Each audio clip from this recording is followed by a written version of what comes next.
Hey guys, today I'm going to show you how to change the inner tie rod on this 2013 Ford Escape. If this video is helpful, can you smash that thumbs up button and leave a comment down below for the YouTube algorithm? Really helps out a lot. First, break loose your lug nuts, 19mm.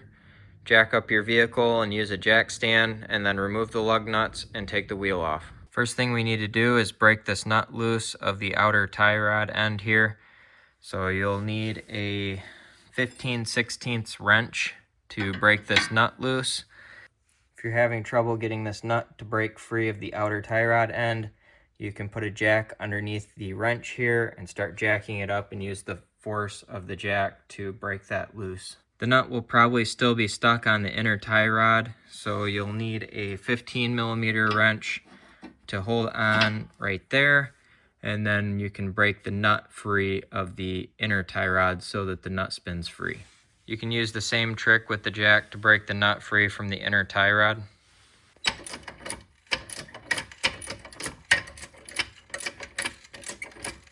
Spraying a little PB blaster can help. If you can't get this nut off, you can honestly just cut this off with a 4.5-inch angle grinder. You're gonna throw this away anyway. Get a pair of needle nose pliers and pop this clamp off. Now we need to remove the clamp back here by my finger. I'll zoom in on it. This one right here. What I do to get these off is I just take a chisel, an extension like this, stick it back here, put it on that tab, and then hit it with a hammer and just pop that thing, break it right off. That wire strap comes out. This is all that strap is back there. Now you need to pop this boot free from this groove here. There's a little groove that this sits in. You just gotta yank it off. You just need to yank on this really hard and it'll pop right off. There's also a little rubber seal back here. Make sure you get that. There we go, we have our exposed inner tie rod. Next, you're gonna want one of these tie rod removal tools. I will have one of these linked down below where you can get these online. You can rent these at any of the big auto parts stores. You pay for the tool, and then when you bring it back, you get your money back. First, you need to find the right tooling here that fits in there.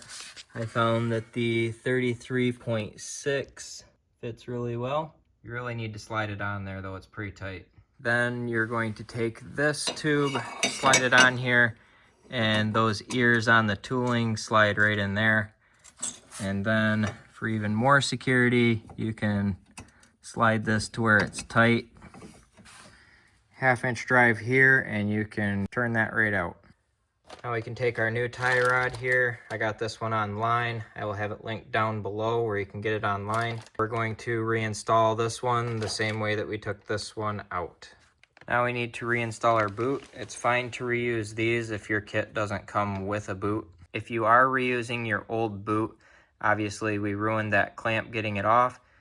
You can just use a zip tie to hold that on there. I found that works just fine. Put your hose clamp back on the end of there. Put your nut back on here. Then put your nut back on here, screw it down a ways. Don't put your hose clamp on the boot until after we've got the inner tie rod screwed into the outer tie rod. If you want to replace your outer tie rods at the same time, I will have a video linked at the end or down in the description that'll show you how to replace this tie rod end. So at this point, you've got everything back together. Obviously, you're gonna need an alignment here so that you don't ruin your tires and so that your vehicle drives straight. So you can do this with a tape measure, measuring from the other wheel, or you can take this into a shop and have it done. But you wanna make sure it's fairly close to where it was before. You just wanna make sure that you don't drive this very far until you get an alignment done, because you can ruin your tires really fast. So I hope you found this video helpful. If you did, smash that thumbs up button, leave a comment down below for the YouTube algorithm. Thank you for watching and have a good one.